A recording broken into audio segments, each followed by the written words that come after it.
enam DLFM yen app no ena bio tuning app no so yen Facebook ene YouTube ni nyinata eya adwuma na ye DLFM 106.9 kase boy ehun foni ene videos ahodo nam so am ubenya bi ahwem emre sem ye beje wadwenkyere no akenkan a na eye Facebook no so at DLFM 106.9 enumere yi ensem titira ebedi kasebono makotiri bi ane sen galam sensensem agentre ha waman mu pam na nansen Ghana forward eye ohene popo ni gina mu de ma de hia wonom ewo lower disco nana akwesi agema yotoso enkron adebatu dwa sen ene greater keep 3 point biaya soronko aman ye twesi wo no sei ye ma obia nko ho no nkoyi na na beboa pa ma no dry oman pe ya bo ho ban ho no no enimpa bia kotu galam se ne osofo no no man ohwe apofo dwumadie ene oman Ghana ye pose ye mo ho ban so oniminyamfo Emiliata akasa fa ede mu nkire mu ebesemo ewa kasebo no emu na ebeto dwa nansen say global info analytics mpenifo be ebo modern ede nsem beto dwa efa ye mache bedwafo mbodem bo wo no bo wo mo asabe mbodem bo konkan ene wo mbodem mo no so akwa ye sabi omonyom na mache bedwane de ma de hya wo no mo nhia ye so oniminyam ni Dr. Steven amo akaza echirem say ye global info analytics ade amu ye ebe ha ye panti ebe ya munya ikura tontentan ane se mu mu ewo kasebo no emum ye bebo ede awura mu adusuan sense mu diam Spark Foundation abomodin akwaya doye soronko ede hu masua aho akade ya pade akobo ade hia wonem ko school ye kokode Methodist school num ewa sante mantem obosomtwe mensenim ane se mu mu ya de besamo ewo kasebo no emum bebo awura mu ewa dwodie sense mu diam Bank of Ghana or my Ghana is Kakrabia Kuba time. One of them cracked at 10 about Bontia Betuja say, Young found two Ghana for him. Wa Ghana Peswes, no? And your 10 pesos, 20 pesos at the mount person me. Alla tala time when my media days came a Jebugumbo Tabay and men pet menje. Or more to them say free neko, or more than cracked up. Posing for Betima good mountain. Wa wunia mount peso any bear one on my Ghana. Emra and ubedi pa our menu. Na sanso na meka sei MPP amayokoro mugusu a echeche dibre wonom amayokoro na ka che mantam ne mensina hodo ne nyina mu na uba wura mu paymentam ekwaso pa na dia na ese paymentam mu nkyere mu nyina no kasebo no mansam no pina na ka wa ese unkonwa besem mu sei enumre no nsia kase ya odi era ohade nsia ekiripo enkron kasafidie so ne ya ka mu se adwuma ko sunku bi ene yasun se asun se enumre yentena se na yemfa kasebo no mu kyere mu no Emma emesem wo adwuma ko odi kan eye Lumba nsupa ya kase Lumba nsupa ya dwuma ye nini eye nso dwuma de ne ye die medafo dwuma de sononko bia wudi a obehia nsuo de aye no fa beda ye ne nto ye boase ne yenso mo sompa e bia mekesei wo wade inhyemudi ahodo bi abadi nto anase bia birthday party na wudi nsore church programs no ensoro do bia mo behia mo fa me na Lumba nsupa mate na dodo a mo pe bia no monsa ebeka ya omemia pisu ankrabo parliament ya mkwa no ma Lumba nsupa dodo bia wo pe no wonsa betimi akabi wo penkyeremu a fra Lumba nsupa mpanifo amatrufo ese ne wonom eni enkomom eye 0549 889 685 0549 889 685 ana 0549 436 616 na sanso na wo koda nsoma na ye waso ye ho no kama nsuru pe bia wonsa beka madam abanya meche na ho ma na 0557 349 401 Ofanko ni mpote Mama Vic ebutumu Ofanko ni shop no sport M eye adjacent to Onyinase washing pay no na homa ni 0500 680783 Dakuman ehwa na brother kam ebutumu ni shop no secretary station ben adom chopa no na homa ni 0244 094 793 do hwenya me wafa se bam edit kwesi butum ni shop no eye just opposite Central University na homa ni 0246 601-004 Pokwase utumase hono na me wofa se bam na nasa chirabutumu ne shop no ewo certified water depot and no bank government school no na homa ne 0592-317-481 tema anti Emilia butum ne shop no tema community 4 secondary grade hono manu butum na homa ne 0540-423-201 ashaman yewa so enimienu patient de ponyo shop no wagegenyi na nurse vacro flat hono manu butum na homa ne 0543 499 035 Samson Ashama Kreyano ya wa Peggy Mami Business Center and then wa Court Junction ebe police barracks na homa na 0243 330 836 sansina numere yi ye kanfo adwumako ba ko a eba ne se yemfa live band eni dwuma man ge no mo dam soronkom na ye papa no mesere ofre wonom dwumadie bia wudi abehia live band no adwumako ne ye frɛ wonom fail group band wonom pɛ no ho fidi na ye papa mesere to nsa frɛ wom ebia wo ya wedding wo ye wo di birthday party abedinto ne dwumadi ahodo aka ebia wo sɛ adwuma pon because ebeka ne say graduation anase bia church program so nhyiamudie nyina no monto mo sefa from mo ba pɛ medofo yi wani beje pam efiri sɛ wa quality sound ya wa professional instrumentalist na sanso ɛyɛ quality instrument upe chia kwan ya watama committee 22 ba roso inside hwane wo ya homa ne 0242 965 391 0242 965 391 when adwuma question say nimre yentena se na nyemfa kasebo ne kire mu no emesomom okinkani a me kwa ne kontren kro abesoma nimre no dia meju so yo wofa ose ade ayo de wanf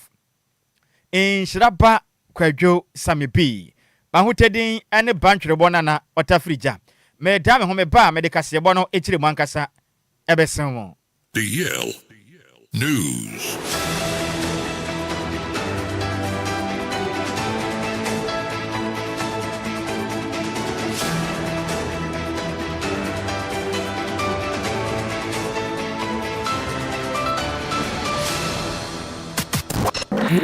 It's official. DLFM 106.9.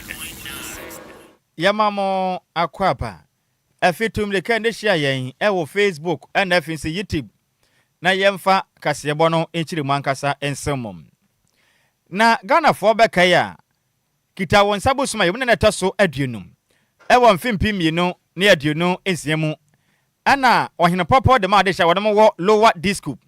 Mechira parliament chief edema lower disco nana akwasi agimaya otoso enkron eden krata eba mountain ekasa ye chirim say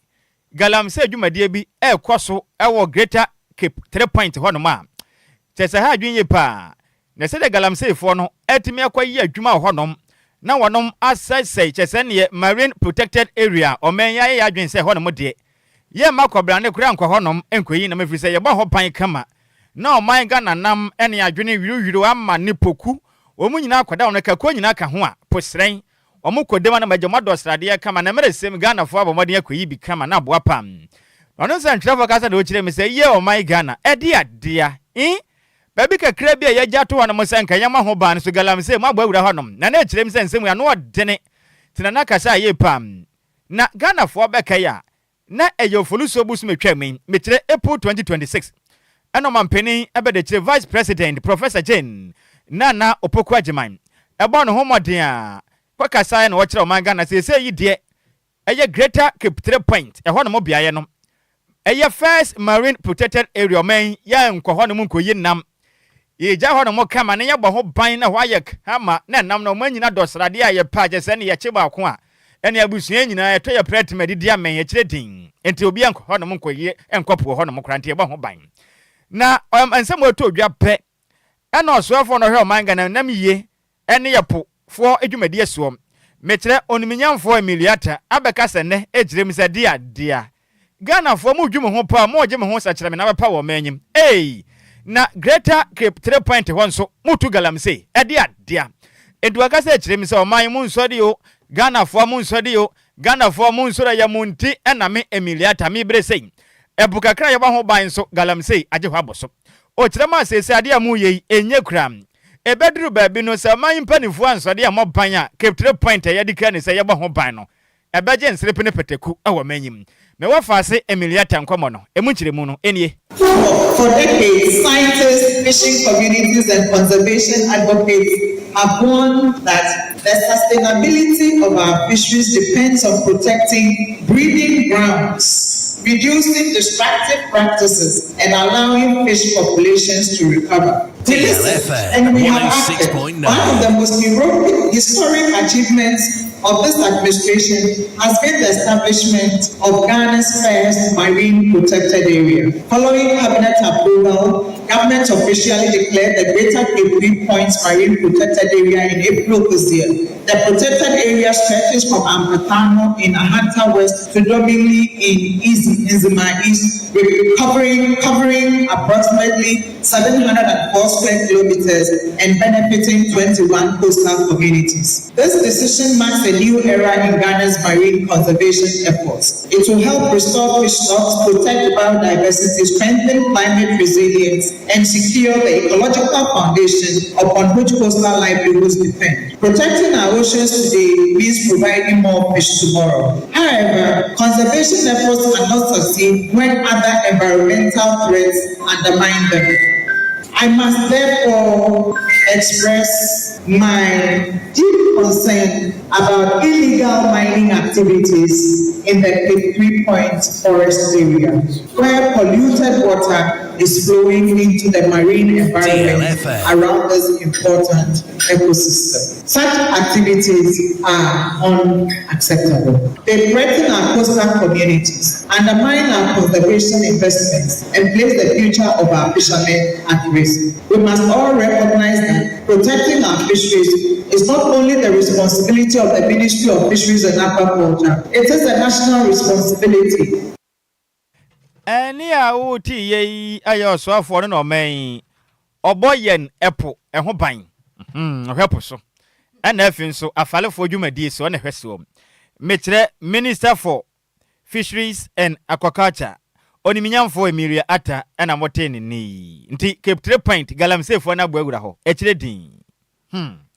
na yanto akase bon so ne yanko maga na mese bedwafie na nansa beto odwa say Global Info Analytics empanifo de omoye survey pa ebunkunta efa mamu nkitahudi ahodo ekwaso ene oman Ghana niam ahodo bi ahu hia so mmodin ane nipa akasa na mo adwe nipa adwe nkyere ne hwe nipa modempo e wodwumadi ahodo a afofredim na nsa beto odwa say mese bedwafo opi omodempo no in fact ebinim abo omo modem pa omoye mema pa de a na say omoye ade omodempo so ani na nsa bi mu se de sabe omodempo no yomonyo ko enye kra na meka say nsa webeto odwa pene nhya so mese bedwani Dr. Steven Amo nimnyamfo wabaka akase kirem se ede ba dia me wafase for Global Info Analytics impeni for dey so be phone ma yan sa no o kirem se ma anya de ono nhya so mese bedwani Dr. Steven Amo a sese wo bɔ ne ho modern power mansinim an important bibia kwa kama sa no na ma kire ne se ono no yo obi a ne ma de mo nso ani sese wantwata ukra o kirem ba ne sa pe na mese bedwafo mo ye adwuma de mo bu o mabam mo hwe mo abese mo bu o mabam ba ne se mo nya hoden kura nya adwuma no ade adia na enkrata Global Info Analytics be for the batu dwa no won be kire mu say mese bedwafo no emu pode eduawatwe miensa performance no na ye pa na mom wo hwe nipa bi aka jasa na nya o na nya kura Dr. Steven Amwa amu kire mu say ne mode ma wonya ye no onya 23% exam sanko fail kura 23% obenya F+ ananka obenya na say ya kama se bedwafo mo asa wo man pepeka enti bapati asam sana asam no antene de nani anye ho kura ntene wa friends and trefo nhye wo ma hye bedwa o mu pon ye pe na we fra wo mu hye mu na lo tensa me se bedwafo ani mi say me wura ho na de e pa na Global Info Analytics for ehwe mu de ye sankuntabu no ede ba de a me mode ma bo power sentiment amu hye aye so nya to wa he ma ye bio na mo pese mu gumani ase ana ento ne wonte ase sana muntu a Global Info Analytics for de aba no ya de a emwa ma se bedwafo no inti ebe ye free na ko sunna mamu nya bio ade a ne mode ma wa bo anyina ba ne sa pe ne mpeso aso beka sen na nsen kura ba ye se wasa inti aba no ya nto ma ye kɔ animu no inti obesere ne mugu ase ne dos munyai na ne mode mbo aso nipa ewo nhia so ene potem nya no nko na ka ma se bedwafo no pia ba adwuma inti sese yi de Global Info Analytics ene mugu ase no eye too much la. For decades, scientists, fishing communities, and conservation advocates have warned that the sustainability of our fisheries depends on protecting breeding grounds, reducing destructive practices, and allowing fish populations to recover. We listen. Hey, Dabio, Dr. Steven Amwa, Mr. Me wafa se miliata, kasa na waka de awie Mr. Wada Mr. Bomodi na si form. Na ma wafa se Dr. Amwa nso nka bi wate. Dr. Amwa ye ntie de waka ye no.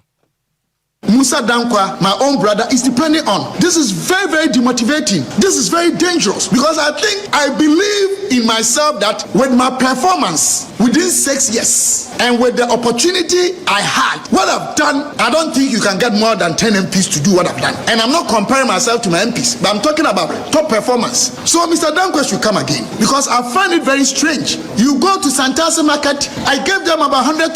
to do businesses, share and pay back without interest. Just about 40% pay, and I left the rest. You go to a Tasmasu Market, armed robbers were wearing them. I used my own money to provide security gates and other things. I am cool with the constituents. I am fine with them. Through me, some of the youth got GRA, Cocoa Board, Ghana Gas, banks. Some of them are in UK. In fact, one of them is one of the top army officers in UK today. Some of them, the parents call me and they are crying. I just went to UK. This thing was bought by a constituent who, because of me in UK now, he's having a good job. He talked to me and he was crying how happy he is now. So please, I got this, you can check. In 3 years of my tenure, I can't believe it what is happening. And I'm not doing this because of my reputation.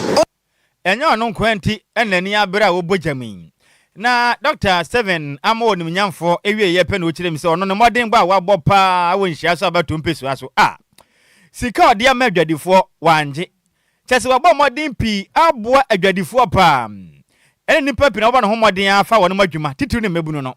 enti ye kama hwe badwani ba ko me mo no homoden na nko no wo ka ho panti aba ne sa nenne mo pe percentage mama no 23% ede ade a ese mo gunani ma sesusuro nti sa de we de nyame yankopon nim nukure ni obesre sa global infanalytics Musa Dankwa maybe nsi bio na ba ne sa ma se badwafo no ubu wonom abamu wo manyim. Of course, we are a developing economy. There's poverty. We need to go outside the core mandate box of our work and try to help our constituencies. I can tell you, as a matter of fact, go and check me. I've been adjudged either the best or one of the best users of my common fund. Not once. They give me shells and you can go and check. Why? I've given way over 1,000 scholarships locally in my constituency, made up of my common fund or other funds and my personal pocket money. Every MP can be judged based on what he does here and how he uses his own fund and how he uses his common fund. Aside that, you cannot judge me on economic stabilization, roads and other things. But even with roads, go and check in Shienso and Nanado Dankwa. You can go there and check yourself. I can tell you about major streets in Ishia, so about 89% is tarred now. So I'm even surprised. That is not my work anyway. Then after the scholarship, I have provided tables and chairs for about 2,400 school children. Ani a wuti ye eye Ishia yeso masibedwani a owo my Ghana ya sante mantemu. Ne din ede oniminyamfo Dr. Steven Amwa ene nani abereko say omodina omama ne 23% enyenyenyenye ntimagunu hu fi enti me wafase Musa Dankwa kona sambra wate me wafase na dwa brutam na yenwura mo e my Ghana adusian sensem hu masua mu na meka say Spark Foundation for ya dwumaden sronko wa mo kire say omode ba hu masua de makoma so ye papa enti mama moden e ko my Ghana mensini mantam kuro akese ne nkitwa mu e boa hu masua pa titune me ahoto am chese mofra no omunni akade na o ma abusuan so ni bi ohun eba ne sa na ngomasuan ne ha twen utumi hwe school ni abofra bi pa ta ade to ode kwa eto ate awo na watatai sa chechide achi ede ade na abofra bi ko school na no nyina to fita chese kompa ode kwa ne nyadewa enti eba ne sa pa wo fo na ngasa wanya duane ama na school atade ne school books de okofa ne he o nya hu sika ne senti Spark Foundation o ma ya dwumaden sonko akwacheche exercise books eni akade pi ade ama school nkwada wa mo school kokode Methodist senior Methodist school num e wo bosomtwemen senim e wa sentimentum na dwumade sonko eto dwanom eye foundation openipon na te president edema wonom eye me wafase eye Mr. Just Lord Efofie Samuel o kire mo sai wo nyina nhyehyɛ sonko a wonom eye ede abo o my Ghana free say bakufo nsa entime nkata nyankopon ni dabi wonsom so ni nipa enti yentumi njai o my Ghana ngumasua nko ato aban so ne sentina wonom so efa asede odato amoso no maboa sebe ya my Ghana abatan ne ahwefo a wonom komu bu no betumi so masana bona mofra no modembo atumi akonkan awadusem frisa akade na mofra ni nyapa ma ho moten na mo twere nso hwe a matumi adi nso hwe nim enkunim o president kyerɛ me sɛ yɛmfa nto Ghana fo anyina nim sɛ sɛ mmɔfra no bɛtumi asua adeɛ kɔnkan a ɛho hia sɛ ɛbɛtena ase so ɔman ne ayɛ hwɛhansaa ma akadeɛ atumi ayɛ ɔhaw ne akwansideɛ ma mmɔfra a wɔnom ɛkɔ school Mr. Fofie Samuel kyerɛ me sɛ toto srɛ Ghana nnwumakuo ahodoɔ nhyɛ abansɛ mɛkyerɛ non-governmental organizations mo a mowɔ mankasa mu sika monyɛ mo nnwuma ataakom sika hyɛ mataasoɔ ɛyɛ philanthropist foɔ no mommrɛ mom mo nso so a Ghana fo akra hyɛ mataaso mo nyina mommrɛ mo an na yɛ mmɔden nkɔ schools ahotom mmɔfra mu ni aka de mo nkɔ bɔɔ na mo na Ghana ho masua ne kɔ anim a ɔman yɛ nyina bɛdi ye daakye ɔkyerɛ ne nsɛm sɛ ɛde kyerɛ yɛn nsɛm twɛ ne ɔwɔ sentimentam wɔfa se Samuel ofoli boatena wɔfa se Samuel Fofie nsɛm no emu kyerɛ mu nie nkontotrom etete nyina na ebi me free no me free kyerɛ si ya bi fa sa akɔ okrom sɛ ɔhɔya me free enti nso hu sɛ nkontotrom fo mo brɛ pa bana kyema ebi kwa nhyɛ mpaboa ebi ni busu ntada mo hyɛ ebi ni bi enti Scan Foundation na kyɛ kwa bɛ kwa ebi sɛ me sɛ enso bɛ fa twen so na ayɛ school sɛ ɛwɔ no enso abɔ school so mo nkontotrom mo hia mo ni nyane sɛ yenso aban kɔ ntumi ni wa school no enti sɛ me sɛ yenso kaka bi tuma ira bo aban no sɛ books no mpaboa na ntade na so fellow school so yebe enti yeba aye matesi primary school e wo bosom twe kokode na yaba be ya do the mom 1000 books na dey aba 10 boxes of pen and no more be count na e be aba kokode before class yakopon baba kokon sani enso dem nyane yebe akata enti say nkra mehwe suye na mo de komo fium na o want it no because e say mo kofie 1 month 2 weeks te mo na books na so mo no obu o mo kana oni bi so betwum e ba kwa say nkwan bi on ma be 1 month 3 weeks na oni bi so ide betwum e bi still na kwa mo be school be 3 months no e bi ni bi so mo betwum enti be say mo hwe suye mai ti bi o cheme ye ba e bi na anya books nkwana da fofo ide aka no na e da brom Eni a wuti ye no ono ana wayɛ president kofale bai edema Spark Foundation ne din ade Mr. Just Lord Fofie Samuel ana wote ne nkan na no si ye pena ɔkyerɛkyerɛfoɔ panin mekyerɛ headmaster edema Kokote Methodist Primary School Mr. Brefa Prince eje akyedie ne pens ne ho exercise books ana wɔkyerɛ me sɛ ye ene wayɛ yɛ mo papa mofra yi bro abofra baako na exercise book no kyerɛ sɛ ɔbɛkɔ na yɛ baako pɛ wɔkyekyem subject bia bi wom kyerɛ sɛ ba ne sa enkonkan enti ade a wa Yankopɔn wa nhyira wa monte ase nyame nhyira wo pim na ɔsa kyerɛ me sɛ in fact ɔhaw ne dɔso pa ɛnyɛ exercise book nko a ɔsɛ yɛ kɛsɛ ICT center no mu ni bi baabi a mofra betumi akosua computer bɛfo kwan so na bi ni hɔ no ma abofra yi wokasa manso pɛ onim sɛ akura na betwam jeze onim ho hwee wokasa system unit ɔsɛ da ba dia ɛna reference system unit into obesre mpenifo amoa Ghana ban ɛna wɔn ka bi wo maboa wɔn wine school in fact ɛmafa ne hia kan de pa ɛne mpuntu modema contractor na nkasa wanhyɛ dan ɛna na aban free so enti aba na nema bebre wɔ hɔ a ɛyɛ incomplete doors kra no community na na bɔ mo modesi enti sɛ adeɛ ba pa nke hia be completed for your computer lab ɛyɛ very nice auditorium BN table kra BN enti ke besrɛ sɛ ɔdomfo bi badum ya a omra na omeboa with computers at least 5 or more kra kebeboa and afen so Spark Foundation nyamishramu okreni mayade so dem di kan kai no etimi ba in the 5th week na kra bi ni book enti we na aba no say ye che na kra ni nya 3 4 kra na me sure say throughout the term no kebeboa no pa enti we ya maye ne de nyamishramu damase so a ebimra bi ni a woti ye ayo penipon na headmaster Edema Kokote Methodist Primary School ne din de Mr. Abrefa Prince ena mote ne nkan na no si ye pena adusuafo ene kyese akyede ya ba o manya exercise books pens hyehyehye o mata so kyerem se ye twidi ye mpon yakopon wa de hu afofie ya filia fam o mo kyerem se o mo da Spark Foundation penifo asepam na kyede we de mama ne nso hɔ a ebra no bra na montam da meye bio o mo to nsa de sra Ghana penifo nyina kade ne de mo hia dodo na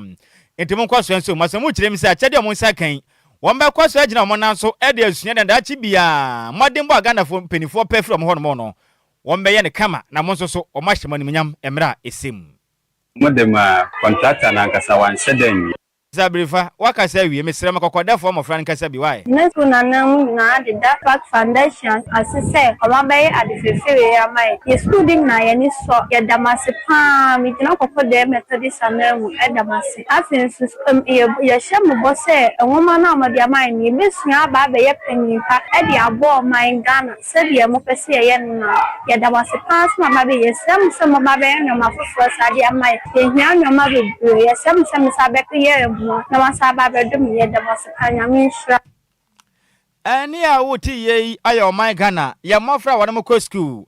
e wo kokote primary school Methodist primary school ene no wabo so treatment na santemantemo wanom ensem na wuti ye na mane boyi ye ensem twene Samuel Folibuaten ene difre asantemantemo kumase bosomtwe ede ebesom yen yantoa kase won so ene ye mwura mo my Ghana adwadie nsensemu na meka sei o my Ghana sikakrabia kubatan aye friend say Bank of Ghana BOG omoden krata ba bonten ebo Ghana dwadifo kokko samba sira mo pa anya dwadifo nko a transport operators mo a moye metifo na mode ahyen ye adwuma na mo drabesa ene mo nso so a Ghana fo mo modin adidwa akese wo manyim ne nkuma mu nyina omasimu hwa mu huye na nche motuma akoda afiase adentia wonu mu kire mi say na nse o mahunu say o manyim eye empeswa kwense no Ghana fo ni bie wo wakwato ade na wa manipa no 20 pesos 10 pesos 50 pesos o si we doson ego mboto me be yire be tete me boto entemempe semji wisika ene ade kro no mfa ma wo da na nganka mpo se wa fo trotro ka na woko na wayi kwense ama meti no se 20 pesos me de ye den ene 1 cedi kwen o se menje 2 cedis eye kwen o se mempe na wato atwene baabi wo ka kampana de na twade bo e wo trotro kam o chemse mfantum anim efri neko down to amasema wa wunim ne betua wo ka with pesos na wanje na my Ghana mra e de wo beto wo level na kokoba ba bonten e no me beto dwa e wo ne due yam kita won sabos me taso aduonu mienu e won fimpi mienu ne aduonu ensiam a wo kwada yayi wa mo kire me say chese wono modman ato forma empeso ba kon 1 peso 5 peso yi and if 10 peso 20 peso 50 peso nje say Ghana fo mfa anya hwiu chese Ghana fo na madwen say sika no mo mpa bio nto mo nni kura o mo nni bio na Bank of Ghana kokwa pai o mo se yemfa nto Ghana fo anim se o ma na wo mra a ye boye sika ho pan ye fa ne say ye legal tender a ye de manipa na ye de gi akyede ene eho niema nti ye de ma na wanye a kwabo man na tenem wate tufiri o manyim na kwatena ho na de kwaji sika a ope na mo se yemfa nto Ghana fo ntitire obi kura sika we dia say enwo kakra ka ho ntemempe sika say eho kakra chia sika ne ho anye fi o de ma me amenye o se hwe o twa sika da yen kan kire me se free na ko sika ne se de tie bia no se entete ya kura de am Bank of Ghana se disika no na fa di dwuma ntesa na mo chewa o man e wo mra pam na mo kire me se wo hwe currency art na wa mo kire me se e kire se obi be na wo to ade o di dwa na o di sika be die no emre bia ni wo man mu se Bank of Ghana twa sika ba wo betumi agina wo peso aka sika we mempe enti o de ma me amenje da bi wo ye ne sa pe watia mra ebo o man Ghana yesika ehu eban no omo kire me say wo betu sa na mo no anya hwe kwa no ma no wo mra na mra ne nie omo se yemfa ntu anim na bi kwahye wani ase na hye nso pa enie wo betumi akoda afiase emfinhia be ye miensa e wo mra obi di sika ma no wa kire ne say wo mpe eba ne sa pe wa so be hye pam omo se yanka kire me say ye betumi se kura de wakọ na ya twa sika me watua sika mu odu pam nya gbo woka ye wi a ne ya bomode afra wo se ehu ko wona wo se Ghana sika na wo mpe no no akọba ma yakọtenem omo se yanka kire me sesei omo propose fo begu krom trotro bon se pose ni trim no waye din on hye ne pose atare na otim bi obi ma wo sika wo se me mpepe ne ya che ne ya de wo sen edwam on beba ho no ba se obedi dwa o de kwense ne beba bebre eba ne sa on hye pose atade o de ma na asa won ya ne ya che na abo na o men sabe sa kwense na musim ni na Ghana mra ene ma di pam enti we ne nkrata efri o man Ghana esika krabia kubatan Bank of Ghana ba enumre yi yede mu nkyiremu esa mu ntemu a mo se mo mpe kwen no mo ntwe mo wai na mo ba sisi aka se ebo no e official. It's official. DLFM 106.9. Yamamu akwaba efi yemfri Bank of Ghana dwede ensensemu na yemfi ya ni mfa nkyiremu e wo sono kokrokro MPP amanyokona ka jefisa meka sei obofo ne dane nam hu jaso ne nam hu apaso de MPP amanyokro no wanom na ejesa kwamnya to a odo hye pina epritumim sesei ye nyina yenim se Nyankopon ya atoma osana bosumedi anim ne tosudunum ewo mfimpi mienu ne adonunsiam MPP amayokuro no ene amantama hodo wo manga na munyam kwakoto aba apa wono makanifo na pie mantamu Eastern Region wanom election committee no maya krado blutam enti party executives no wono hwe abato so no se mfantum ani asesei enipa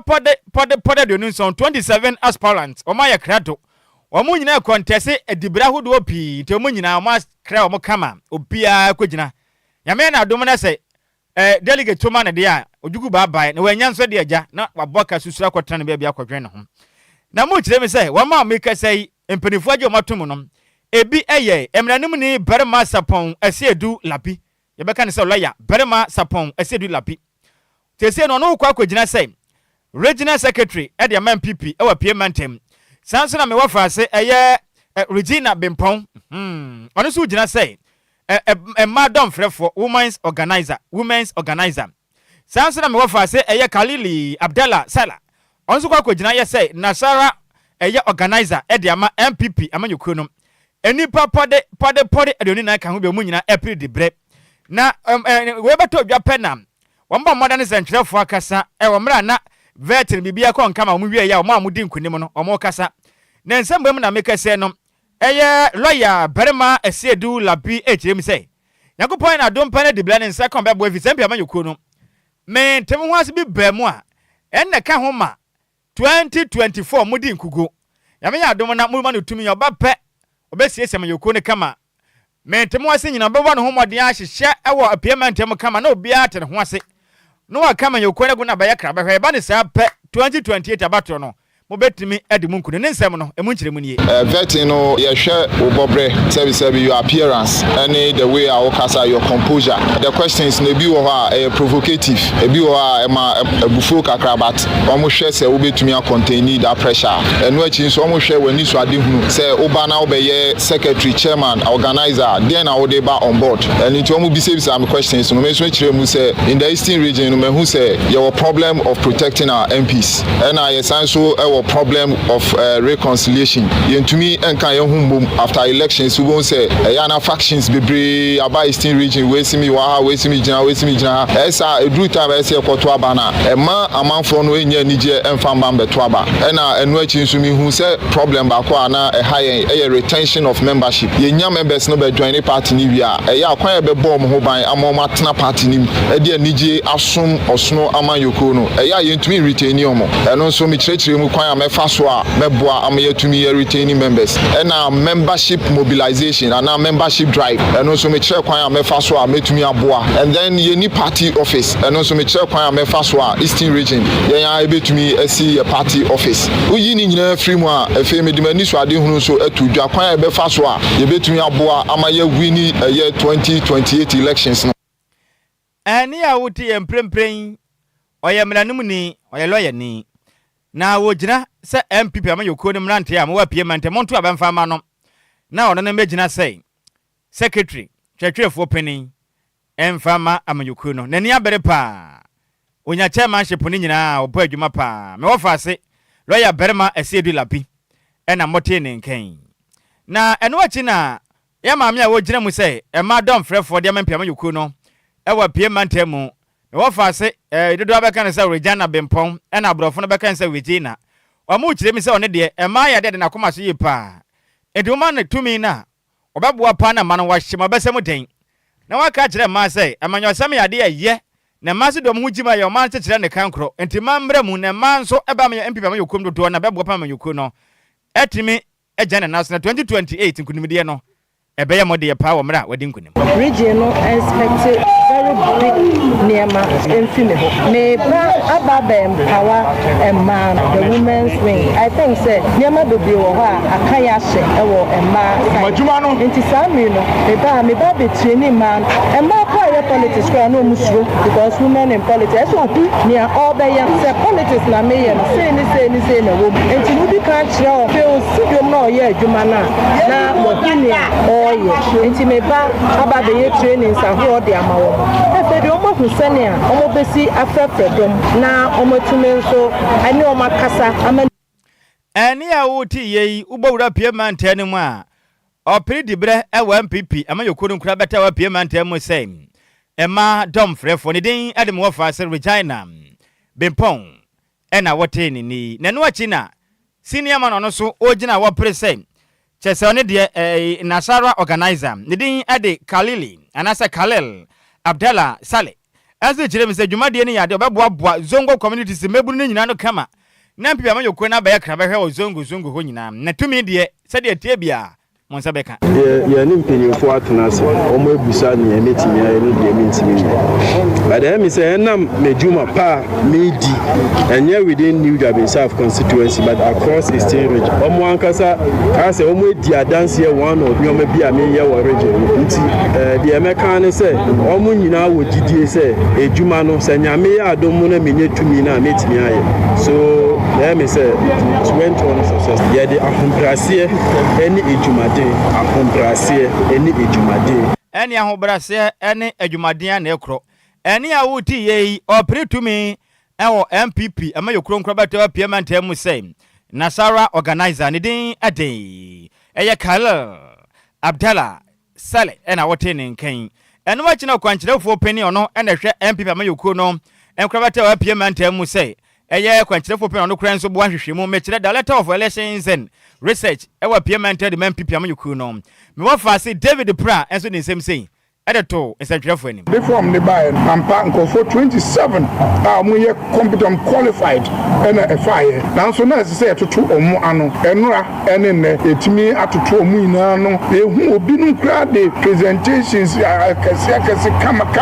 e ba ya momu yusu models we a friend SWOT analysis and TOR analysis model model by be cheche mu ni ade communication for models ti bibia ye kama committee no ama obia wa say from meneko no obia I go through the vetting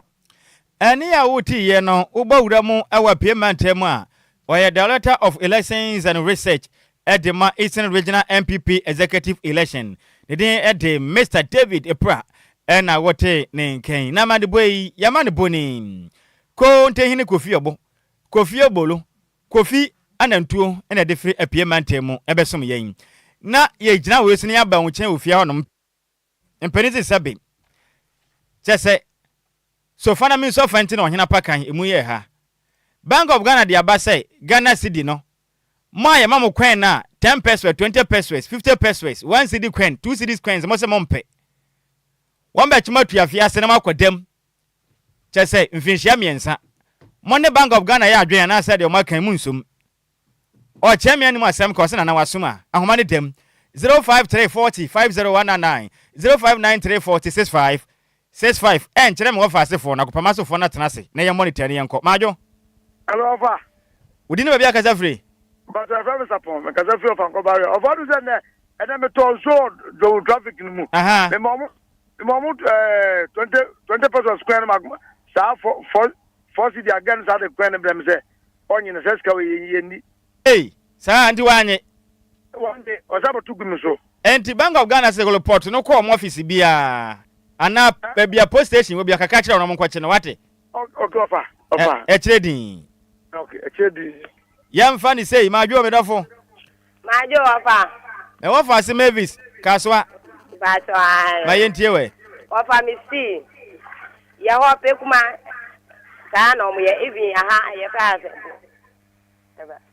Adam Nana has sa uma mu 20 pesos 5 utadi want to come so mo what's your flowers Adam Nana for the almost heading you oh wow no matter the and the men police amamo mate beda se pa majo bedafo Sammy B say akwade atewa committee 11 yentie mfiri honom senior majo so sak na me bisa o me pacho o sa kwansi na nkaza Bank of Ghana omo da sutwa omutwa da bia bi bakrom da bia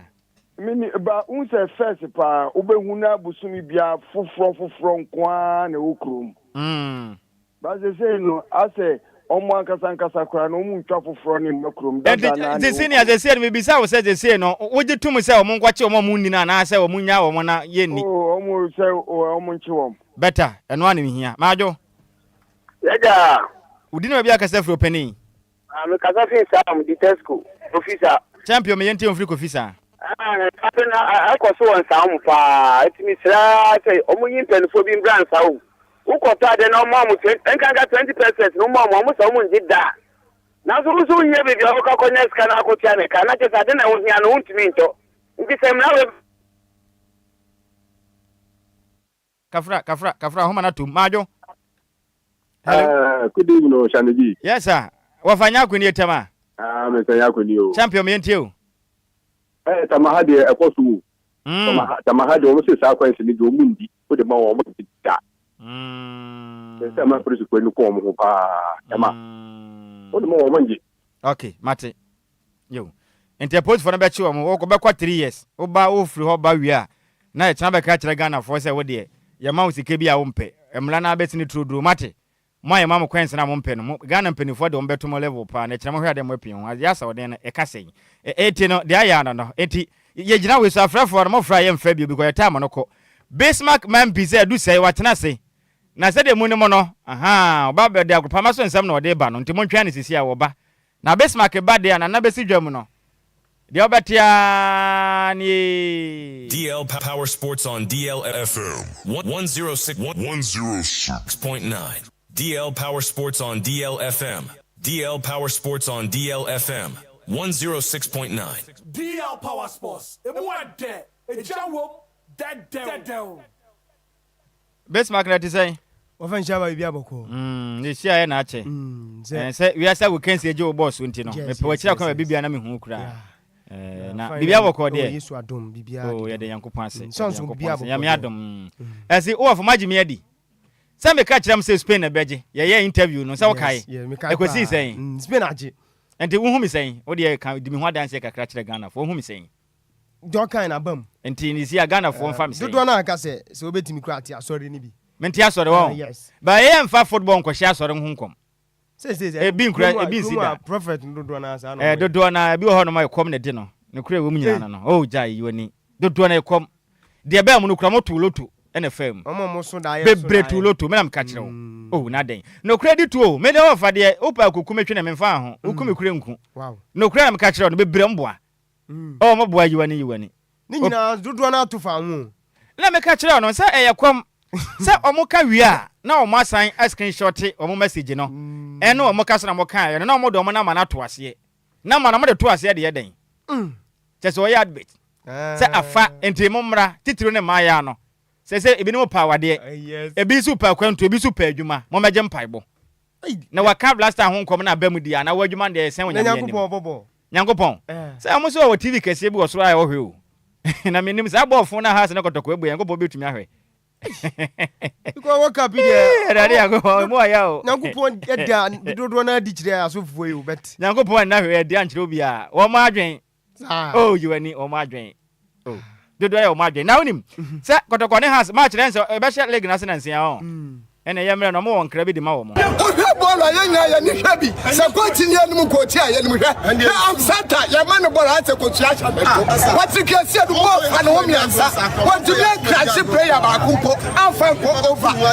Bodi na ya wo so na no hwewu. Ehwewu. Enti sabot no e bi ni sabu to mbo kotoko. E bi kotoko na 20 kura no. Am sata we ni sabo. Maso. Anya di atabo. Yenya wo mo. Akumo.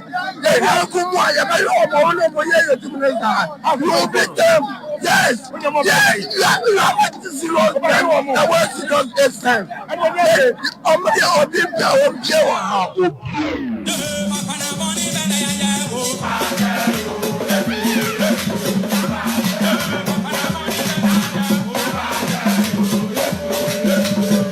Tell what for say Bismarck man biza ya krado. Or the agudie mo nsensem amanone o my Ghana bibire mu die nya ba so kase bo ne so.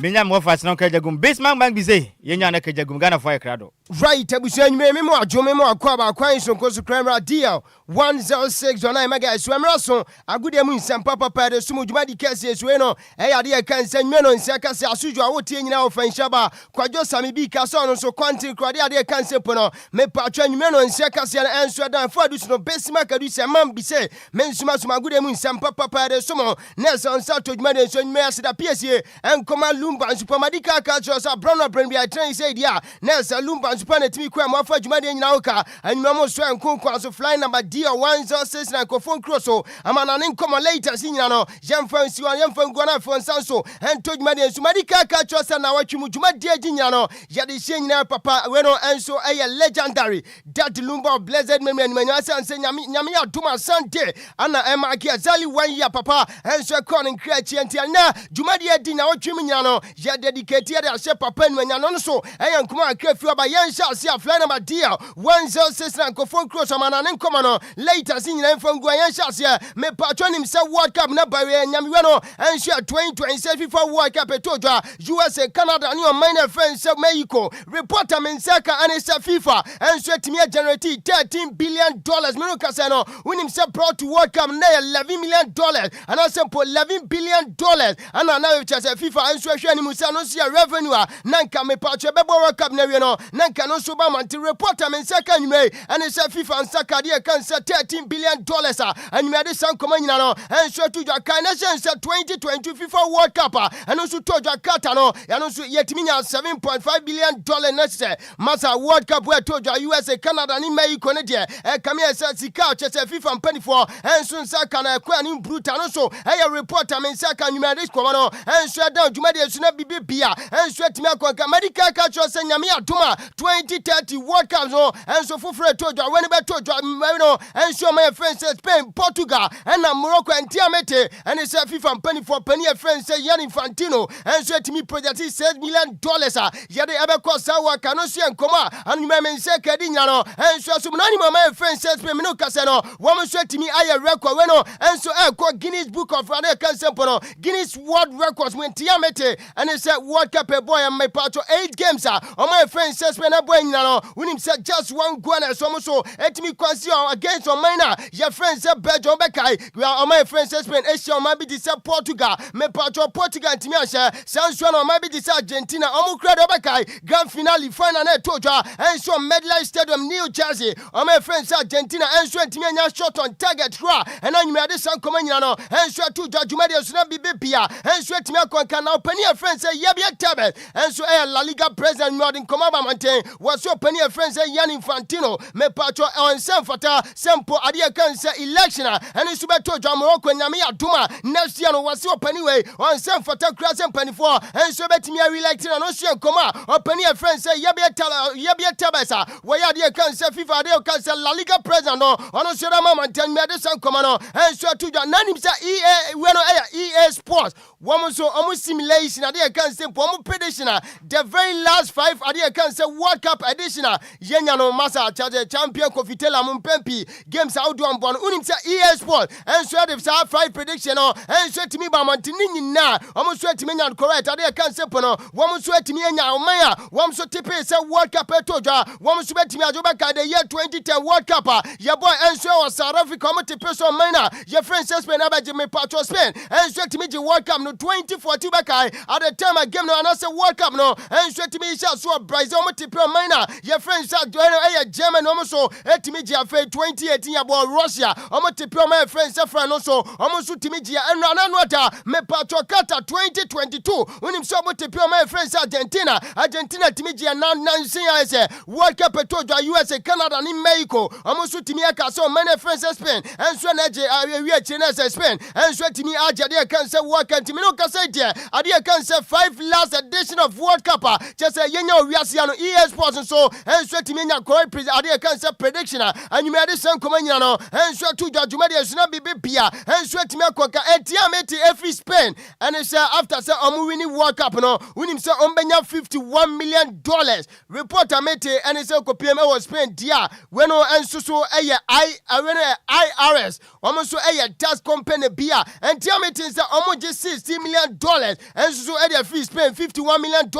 almost so winning as prize money of $50 FIFA World Cup na say and also a reporter men say can Donald Trump make a big statement was open a friend say Gianni Infantino say or consider say we no and so a United Nations General Secretary one bet me area more penny a friend say Gianni Infantino FIFA president and to cover na team come on say no na me subi no penny na your friend say Gianni Infantino so no obo penny a friend say Donald Trump about say na we are seeing now penny and say president and pempi why peaceful party na Donald Trump na say and come about mantidia massa and no so near dinner no so come men say kan we nya no and so to judgment dey so na bibia and so ti me kon kan no penny a friend say Jeff Bezos one and so edi na no to munim say Liverpool say omo BS stakeholder shares nim reporter men say can so anyway and so timi update $257 and when $1 billion masa open way sika de na say one masa ye kan na say one woni sika just a problem bia no basika sam dia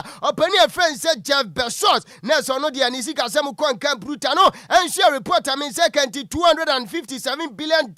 and open way so edi ko say Liverpool me patchom so betimi aboa no no so etimi adwane consortium no no me no ye de san koma nyina nso tu judgment de so na bibia en so etimi akwanka no so reporter men say ka reporter me gara anwuma from minor ye friend say France and said the year 2038 wo say on betimi abede when no FIFA World Cup after say ye bebo ade kan say 2030 e was Spain Mexico and I say put that be Spain and afa Morocco and on minor friend say Portugal unim say 34 on mine bia so bede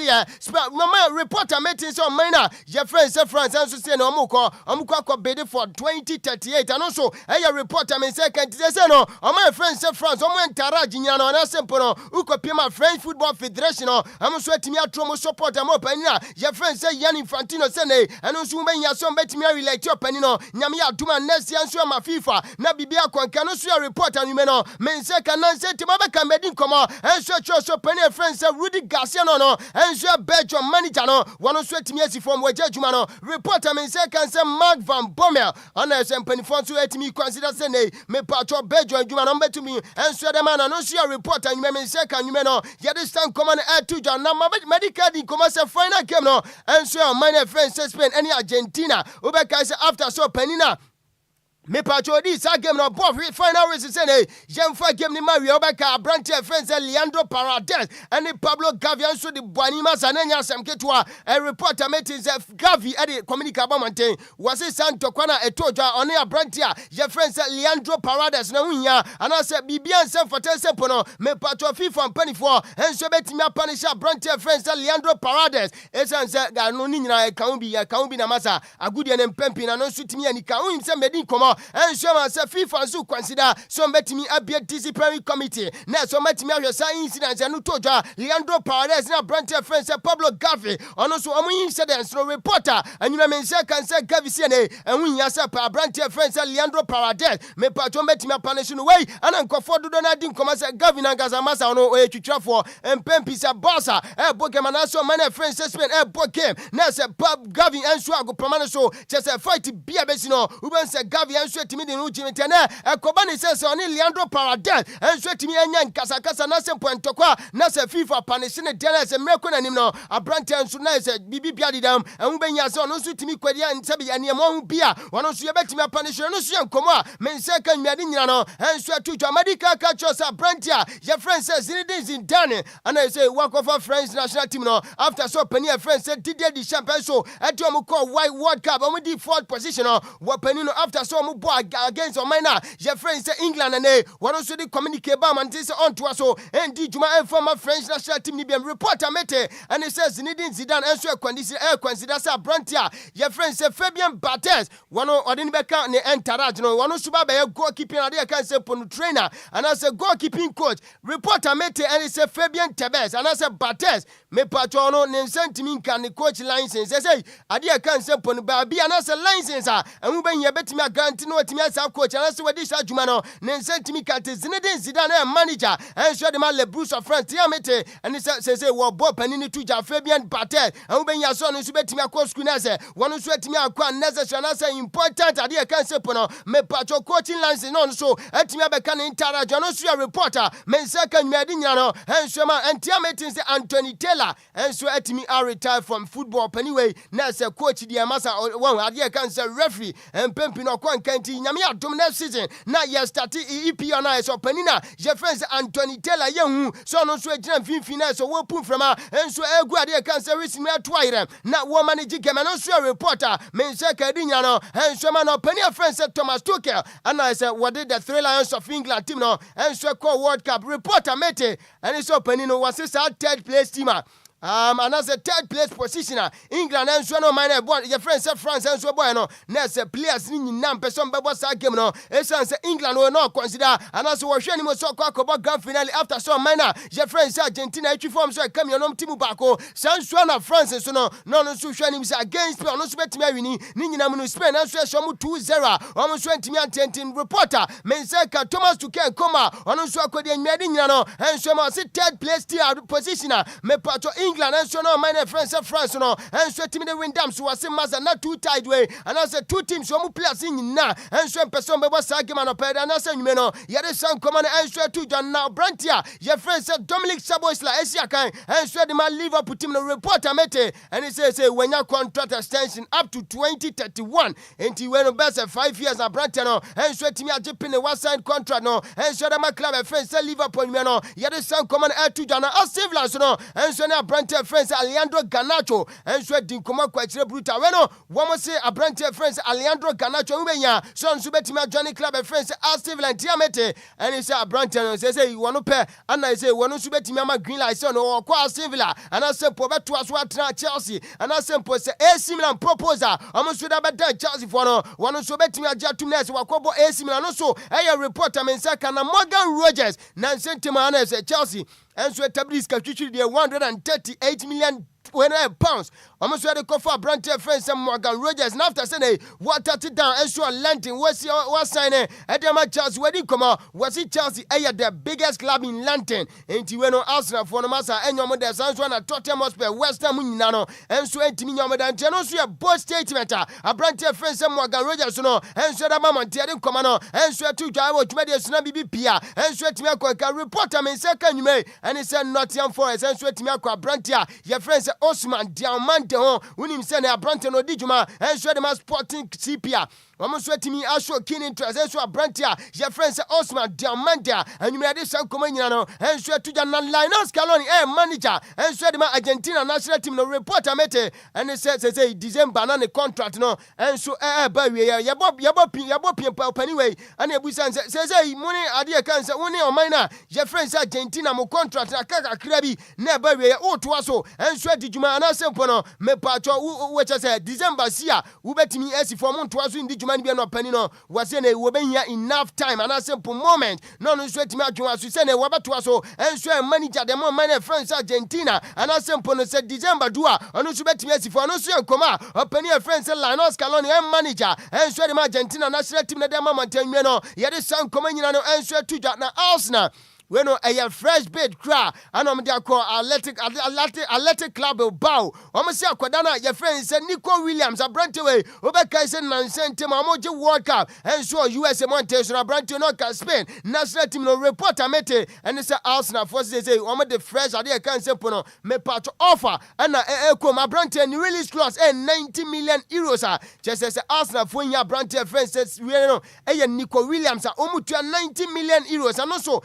reporter men say kana nano da Sunday ya and a World Cup grand finale no and so to drum we no Spain and so Argentina after some final no barrier on my friend say Spain Argentina 1-0 can get us Abranteɛ friend say Ferran Torres so back extra time second half and Abranteɛ nya go no massa next panic question during the time just Argentina lose you know there yes so video be so Argentina man no massa omu dwa brutal Buenos Aires na so many police for and so timi crash and you see nya asem 20 o join show no live on Facebook capital D capital 106.9 na there we say to video ne so na ye ni common free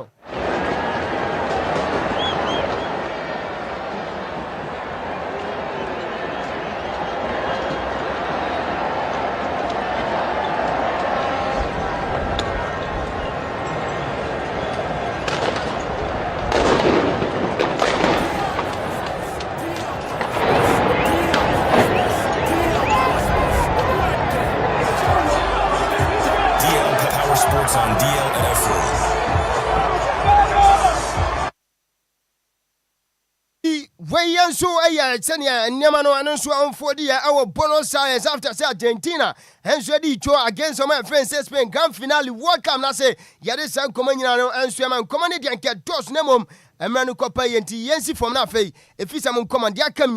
Jan Fantuja. Power Sports. It went there. A jam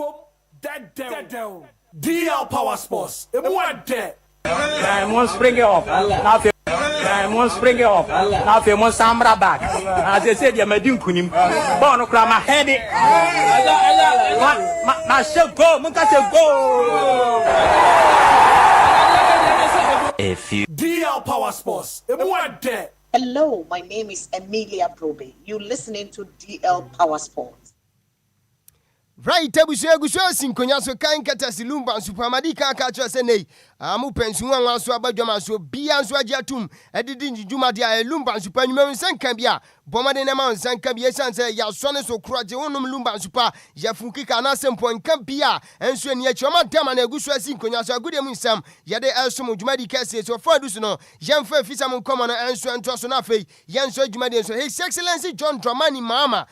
President for the Republic of Ghana meno kase na sentema okopiem enso ewo ho we no ho sports stadium unim se nyame adoma next year Ghana enso be host under 20 African Cup of Nations na bibia mpanifo ye bibia atoto ne ma se adwumade no so betimi Aisha so Ghana and am so bi na His Excellency ene ne entaraje honorable Minister for Sports and Recreation honorable Kofi Adams ene afei NSA boss nyina we no Mr. Jean Paul Frankra Director General de ma NSA um nyina enso kopie mo na His Excellency edi nkomo ase nyame adoma next year na host sports stadium enya 70 years next year so na Ghana enso enya 70 years after see enya ye independence enti ombe dia se bia na ese sa stadium no yetimi ahosti anase ahosti tournament ahodo His Excellency Ghana as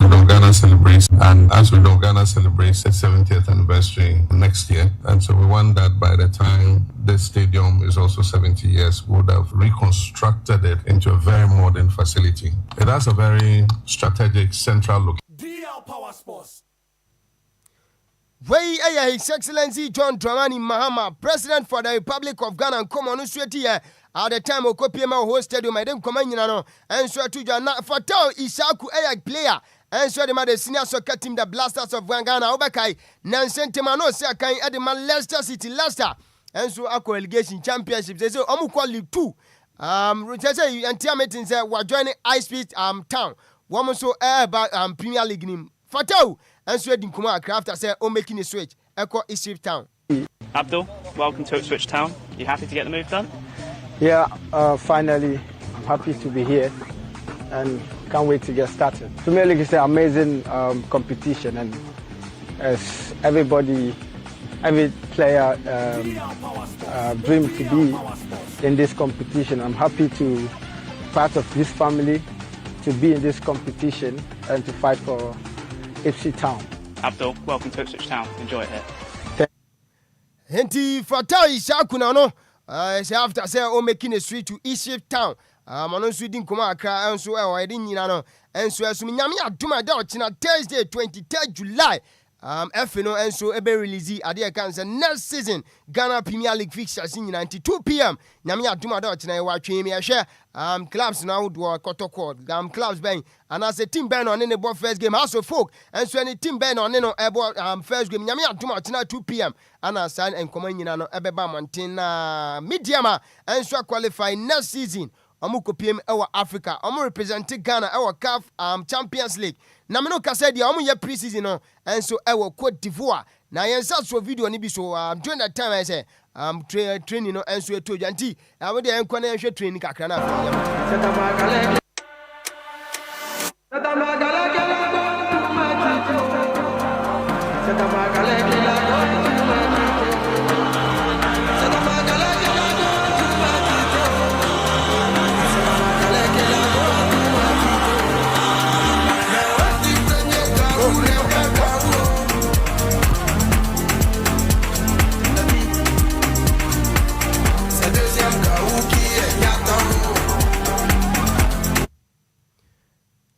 what yes, maga